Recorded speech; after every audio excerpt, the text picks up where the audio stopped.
자식의 소질 개발. 부모는 흔히 자식에게 똑같이 사랑을 준다고 말합니다.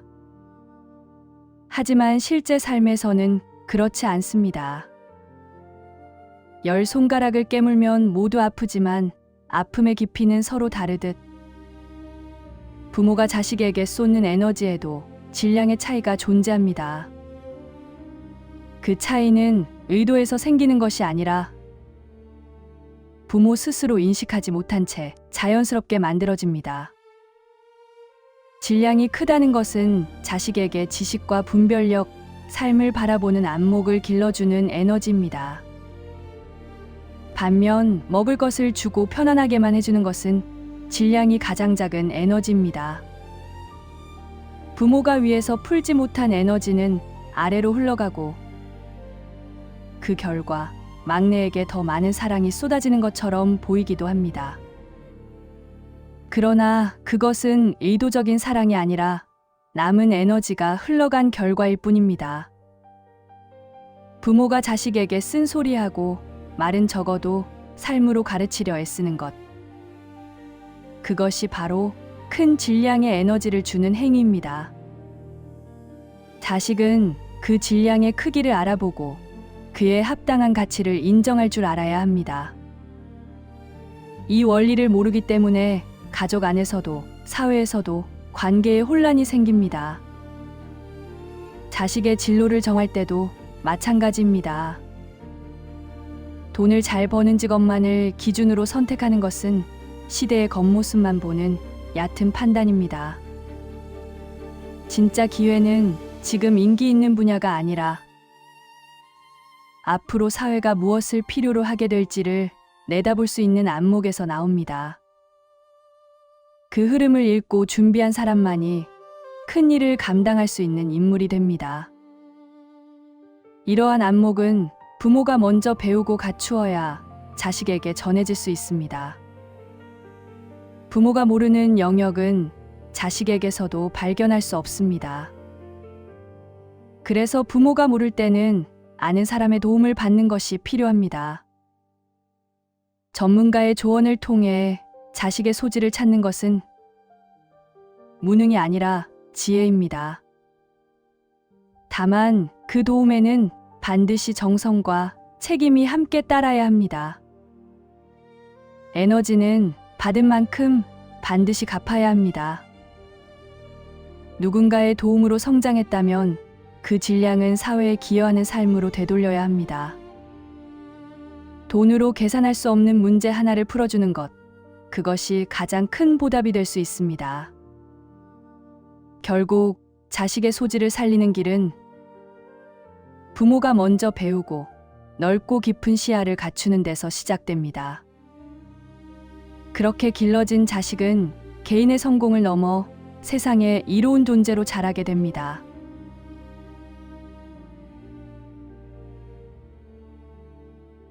자식의 소질 개발.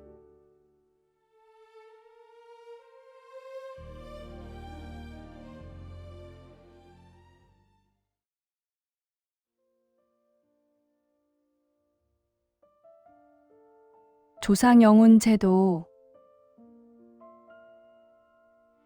조상영혼을 제도하는데 가장 중요한 것은 형식도 비용도 아닙니다. 오직 진심으로 제도하고자 하는 마음의 뜻입니다.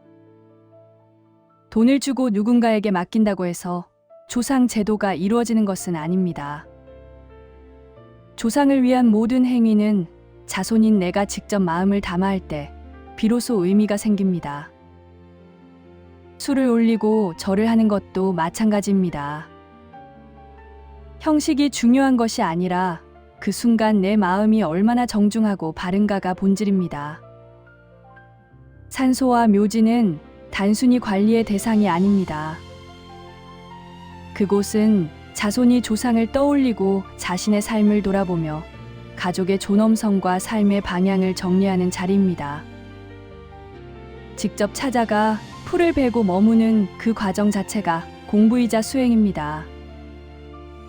이 모든 것을 돈으로 대신해버리면 조상과 자손을 잇는 중요한 연결고리는 끊어지고 맙니다. 조상 제도는 천도를 대신해주는 행위가 아닙니다. 천도는 누군가가 시켜주는 것이 아니라 영혼이 스스로 맑아졌을 때 자연스럽게 열리는 길입니다. 살아있을 때 바르게 살고 할 일을 다 한 사람이 가장 깨끗하게 그 길을 엽니다. 제도란 영혼이 집착을 내려놓고 자신이 가야 할 길을 알 수 있도록 일깨워주는 과정입니다. 세상에 대한 미련에 묶여 있으면 영혼은 차원 세계로 나아가지 못합니다. 제도는 그 집착을 풀어 공부할 수 있는 자리로 갈 수 있도록 길을 열어주는 일입니다. 이 일은 조상만을 위한 것이 아닙니다. 자손이 바르게 살고 노력하며 공부하면 그 맑은 기운과 공덕은 자연스럽게 조상에게 전달됩니다. 내가 먼저 삶의 자세를 바로 하는 것, 그것이 제도의 출발점입니다. 결국 조상 제도란 돈으로 해결하는 의식이 아니라 내 삶을 점검하는 과정입니다. 내가 맑아질수록 조상도 함께 맑아지고 그 조상은 다시 자손의 삶을 돕는 힘으로 돌아옵니다. 이것이 조상과 자손이 함께 성장하는 올바른 제도의 의미입니다.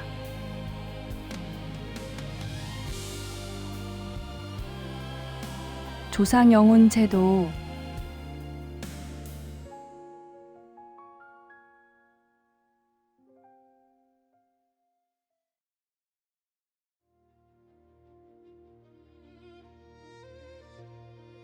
중소기업 인재 채용.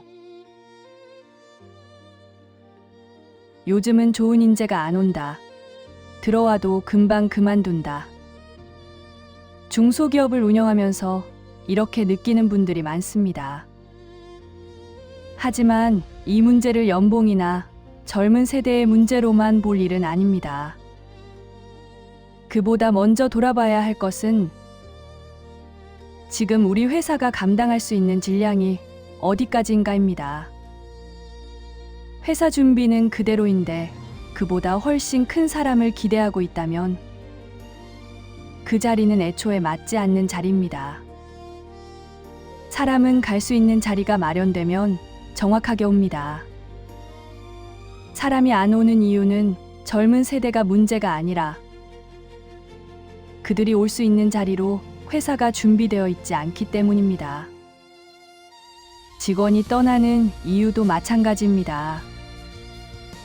맞지 않아서 떠나는 것이지 맞으면 떠나지 않습니다. 돈 때문이라고 생각하기 쉽지만 실제로는 더 중요한 이유가 있습니다. 이 회사에서 내가 성장할 수 있는지, 실력을 펼칠 수 있는지, 미래를 함께 만들어갈 희망이 있는지. 그 그림이 보이지 않으면 사람은 답답해지고 자연스럽게 떠날 준비를 하게 됩니다. 떠나는 사람이 답답한 것이 아니라 그 자리에 있으면 답답하기 때문에 떠나는 것입니다. 반대로 사장은 사람이 떠난 뒤에야 답답해집니다. 이 흐름은 대자연의 질서와 조금도 어긋나지 않습니다. 그래서 사람을 탓해서는 안 됩니다. 일하는 사람을 나무라는 순간 그 책임은 모두 사장에게 돌아옵니다. 문제가 보인다면 사람을 볼 것이 아니라 내 운용이 맞는지를 먼저 봐야 합니다. 배치는 맞는지, 역할은 어긋나지 않았는지, 회사 그릇은 준비되어 있는지. 이 기준을 스스로에게 가져올 때 지혜는 열리기 시작합니다. 남을 탓하는 경영은 질량을 낮추고 회사를 멈추게 합니다. 스스로를 돌아보는 경영은 반드시 길을 엽니다. 이 원리를 이해하는 것, 그것이 중소기업이 다시 살아나는 진짜 출발점입니다.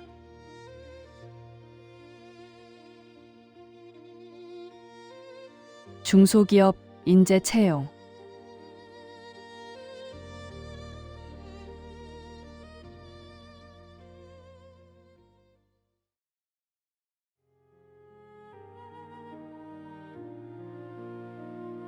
인재 스카우트.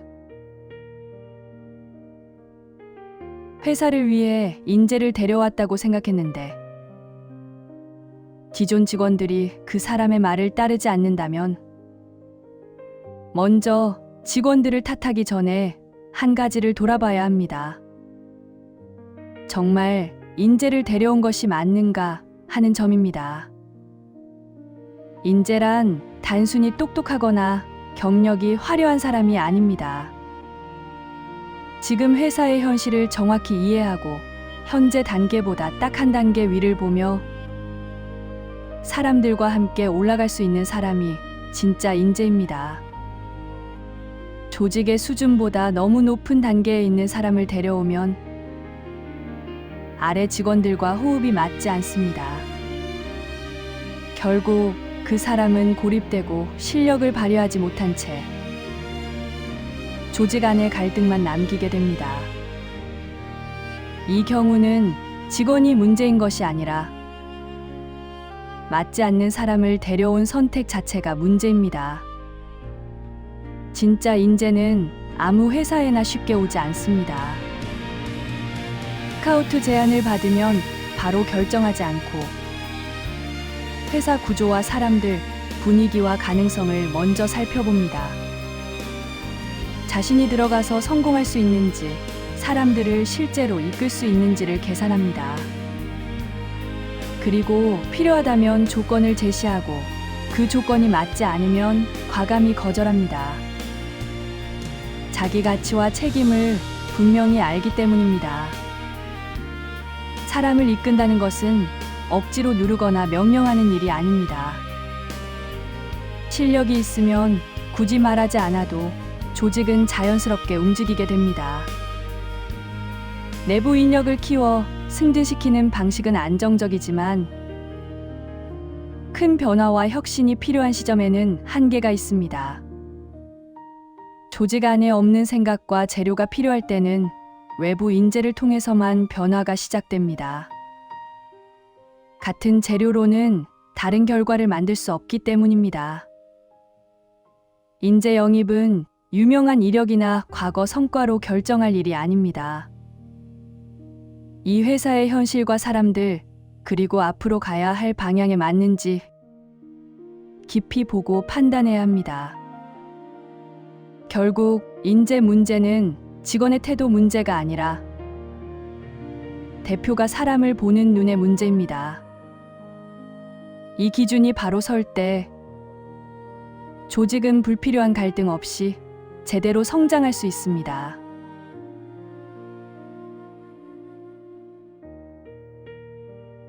인재 스카우트.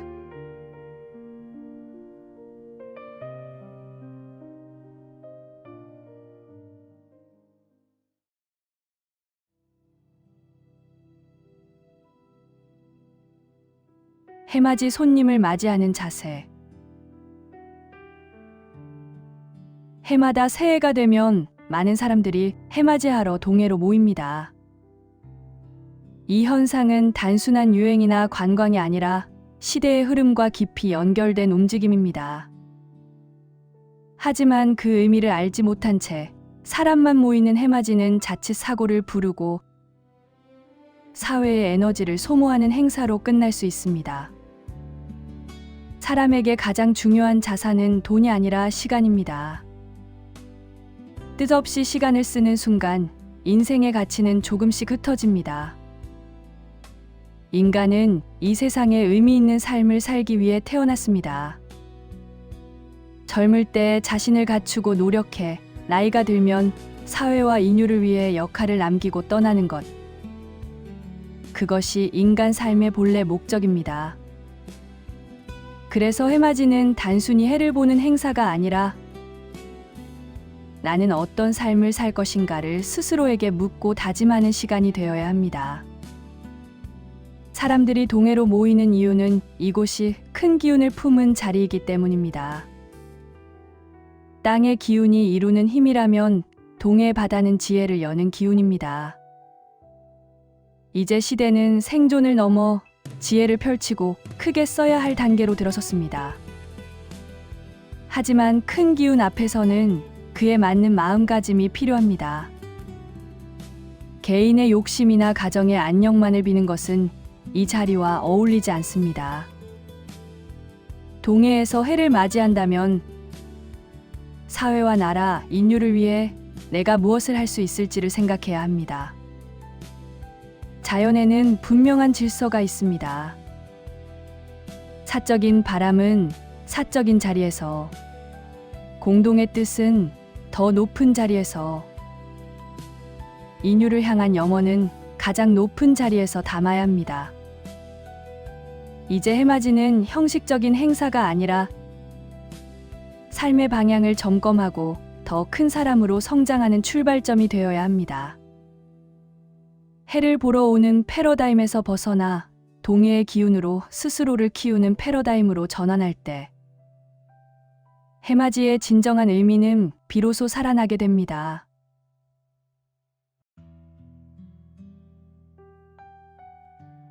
해맞이 손님을 맞이하는 자세.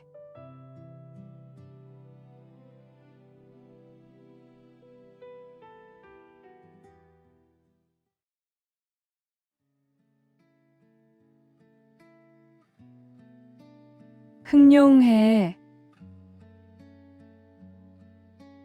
흥룡해 라는 말은 단순한 기륭이나 미신을 뜻하지 않습니다. 이 표현은 인류의 흐름 속에서 매우 중요한 시대적 전환점을 상징합니다. 인류는 오랜 시간 동안 끊임없이 진화하고 발전해 왔습니다. 그러나 이 시점을 기준으로 기존의 방식으로 발전해 오던 시대는 하나의 마침표를 찍게 됩니다. 이제부터는 새로 만들어가는 시대가 아니라 이미 축적된 것을 어떻게 활용하고 운용하느냐의 시대로 들어선 것입니다.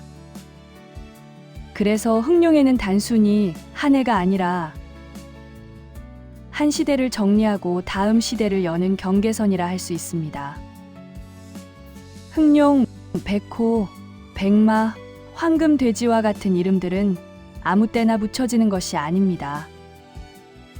시대적으로 큰 의미가 있을 때 그 중요함을 알리기 위한 상징으로 등장해 왔습니다. 전쟁 이후 태어난 세대는 이전 시대가 축적해 놓은 모든 경험과 지식을 흡수하며 성장했습니다. 이들은 한 시대를 마무리함과 동시에 새로운 시대의 문을 여는 역할을 맡은 세대입니다. 대자연이 인간에게 부여한 가장 큰 에너지는 물질이나 자원이 아닙니다. 바로 지식입니다. 지식은 인류가 오랜 세월 동안 축적해온 가장 높은 밀도의 에너지이며 인간 사회를 움직이는 핵심 동력입니다. 이 흐름 속에서 대한민국은 인류의 지식과 사상이 자연스럽게 모이는 역할을 하게 되었습니다. 외부에서 들어온 원조와 물자는 단순한 생필품이 아니라 그 안에 담긴 사상과 사고방식, 지식의 흐름까지 함께 들어온 것이었습니다. 국제사회가 이 땅에 모여 하나의 축제를 열었던 장면 또한 우연이 아니었습니다. 인류가 전할 수 있는 것을 모두 전한 뒤 마무리하는 상징적인 장면이었습니다. 이제 중요한 것은 하나입니다. 그동안 축적된 지식과 에너지를 어떻게 쓸 것인가입니다. 지금부터는 배우고 따라가는 시대가 아니라 인류의 미래를 향해 길을 열어야 하는 시대입니다. 흥룡해란 길한 해를 말하는 것이 아니라 인류의 한 흐름이 끝나고 새로운 책임과 역할이 시작되었음을 알리는 시대의 신호라는 뜻입니다.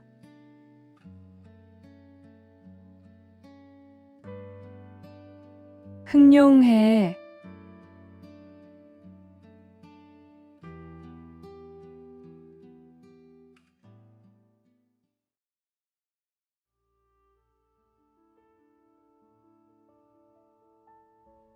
흥룡해. 유대인이 세계에서 앞서 있다고 평가받는 이유는 그들이 인류 전체를 위한 일을 실제로 해왔기 때문입니다. 반면 우리는 인류를 위해 무엇을 할 것인가를 본격적으로 고민하고 실천해온 역사가 아직 길지 않습니다. 그래서 지금 시점에서 누가 최고인지 판단하는 것은 의미가 없습니다.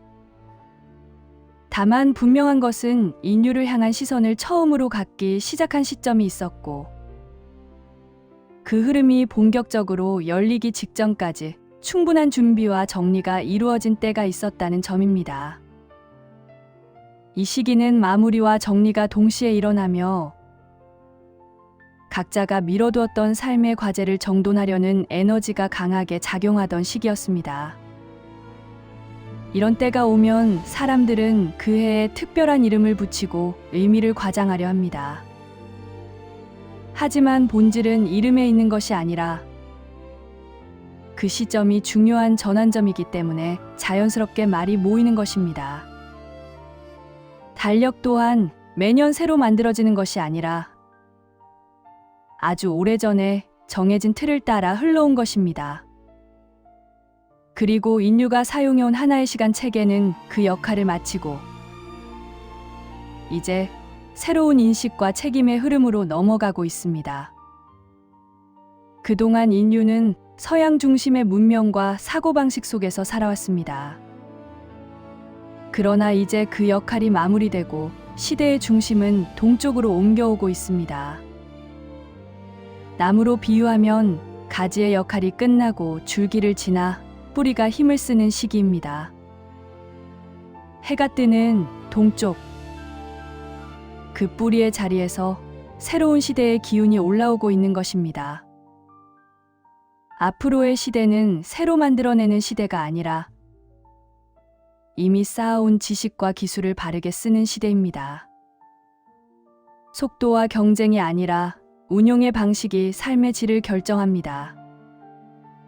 그래서 낡은 사고와 집착은 자연스럽게 정리될 수밖에 없습니다. 이 전환은 종말이 아니라 새로운 질서의 시작입니다. 인류는 이제 한 번의 정리를 마치고 바른 원리 위에서 미래를 운용하는 시대로 들어서고 있습니다.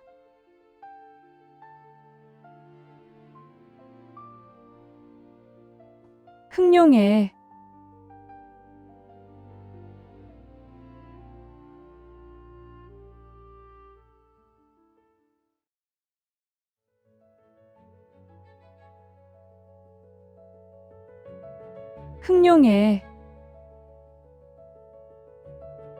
지금 우리는 지식이 가장 강력한 힘이 되는 시대에 들어섰습니다. 그동안 인류는 지식을 쌓는데 집중해왔지만 이제 중요한 것은 그 지식을 어떻게 쓰느냐입니다. 지식은 보관하기 위한 것이 아니라 세상을 위해 쓰기 위해 갖추는 것입니다. 우리나라가 오늘날 이만한 힘과 환경을 갖추게 된 것도 더 많이 가지기 위함이 아니라 이 힘을 바르게 쓰라는 시대적 요구 속에 놓여 있기 때문입니다. 그러나 흐름을 이해하지 못하면 이미 가진 힘조차 열어보지 못한 채 멈춰 서게 됩니다. 지금 우리는 일할 수 있는 조건을 이미 충분히 갖추고 있습니다. 경제적 기반도 있고 사람도 있고 지식도 있습니다. 부족한 것은 더 얻는 것이 아니라 지혜입니다. 그래서 이 시기는 무언가를 새로 시작하는 해가 아니라 그동안 풀지 못했던 것들을 정리하고 마무리하는 시간입니다. 용은 하늘을 상징합니다. 하늘이 정리하는 시기가 왔다는 것은 큰 흐름에서 하나의 마침표를 찍는 때가 도래했음을 뜻합니다. 이 시기에는 억지로 앞서 나가기보다 쌓여있던 감정과 인연, 풀리지 않은 고리들을 풀어내야 합니다. 개인적으로도 마찬가지입니다. 오래된 오해와 갈등, 마음에 남아있던 감정이 있다면 지금 풀어내는 것이 곧 미래를 여는 준비가 됩니다. 정리는 끝이 아니라 새로운 출발의 조건입니다. 이 원리는 사회 전체에도 적용됩니다. 정치와 세대, 계층과 종교의 갈등 역시 서로를 공격할 문제가 아니라 왜 그런 구조가 만들어졌는지를 이해하고 풀어가야 할 과제입니다. 이제는 갈라진 힘을 하나로 모아 상생의 방향으로 나아갈 때입니다. 우리 민족은 오랜 시간 한을 안고 살아왔습니다. 풀리지 않은 한은 세대를 넘어 이어지며 앞길을 막습니다. 그래서 이 시기는 조상의 한을 이해하고 풀어내는 해이기도 합니다. 각자의 역할이 바르게 연결될 때 비로소 길이 열립니다. 이 마무리를 어떻게 하느냐에 따라 앞으로 펼쳐질 미래의 방향은 크게 달라집니다. 요행을 바라는 마음이 아니라 정리하고 이해하며 노력하는 사람을 대자연은 돕습니다. 그래서 이 해는 어둠의 해가 아니라 하늘의 용, 빛나는 용의 해입니다. 모든 것을 정리하고 풀어낸 뒤 더 큰 세상으로 나아가기 위한 준비의 시간.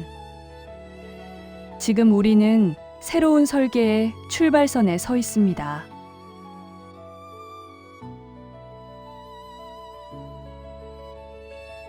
흑룡의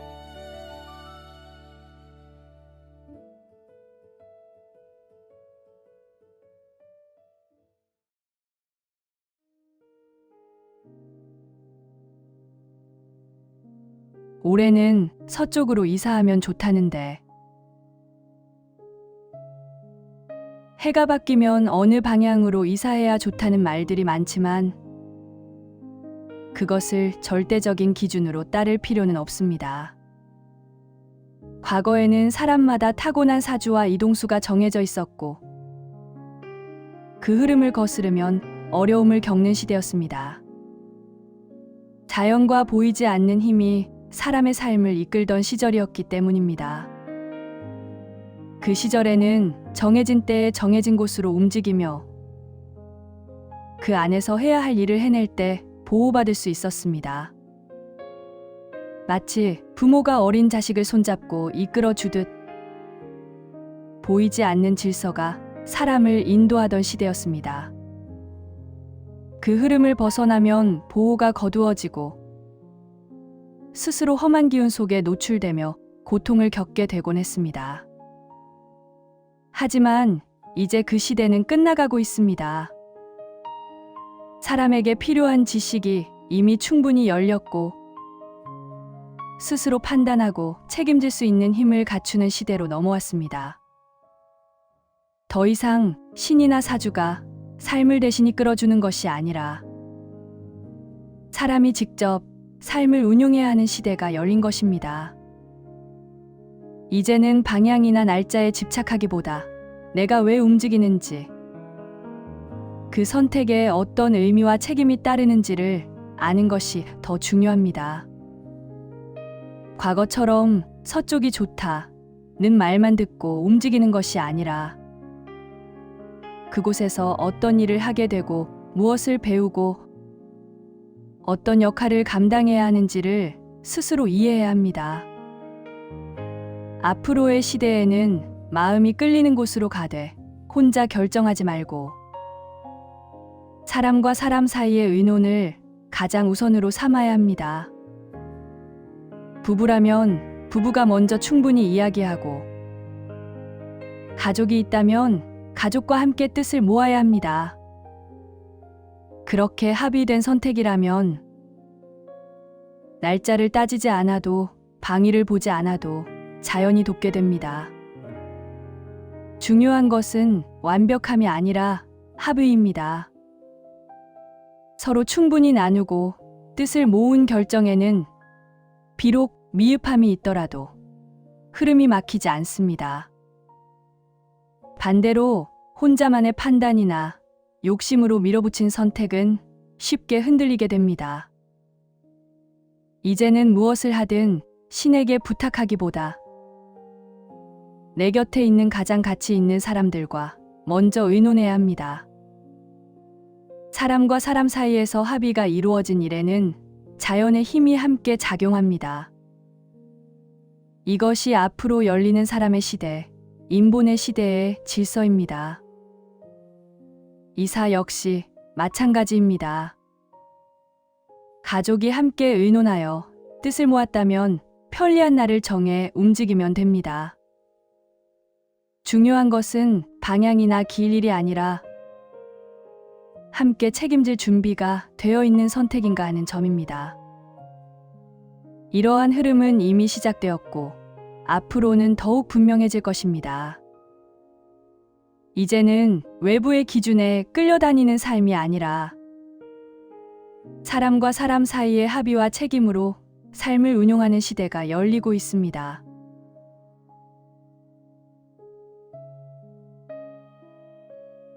올해는 서쪽으로 이사하면 좋다는데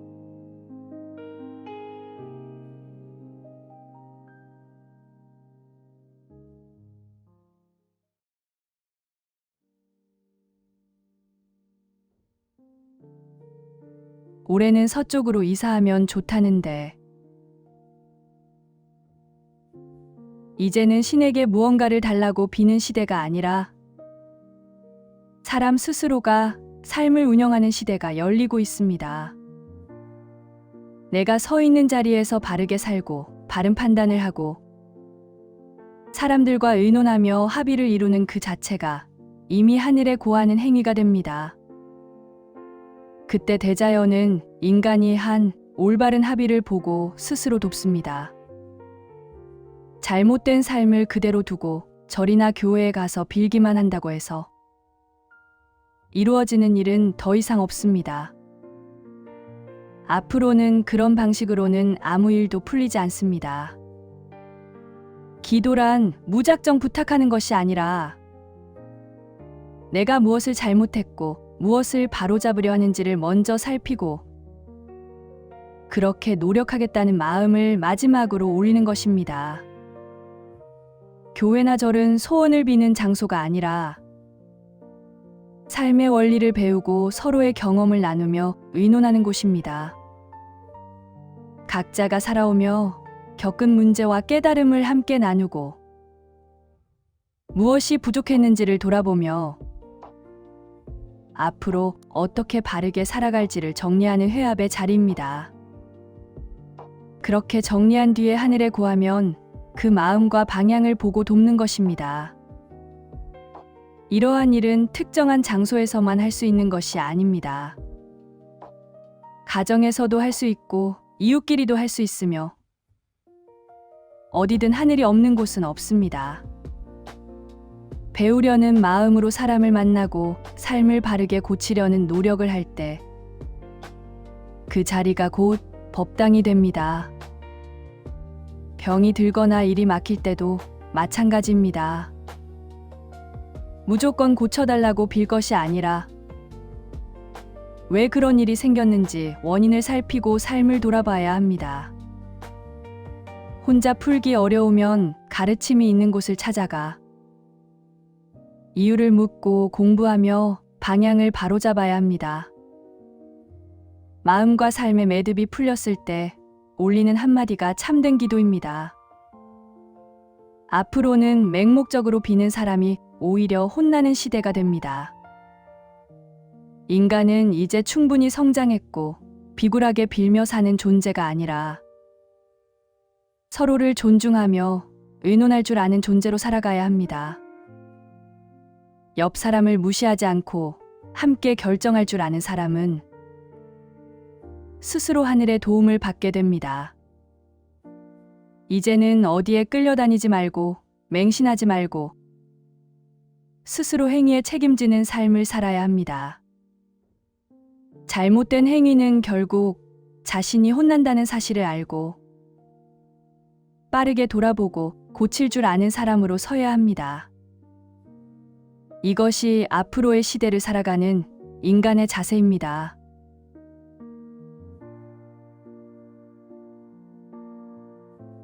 올해는 서쪽으로 이사하면 좋다는데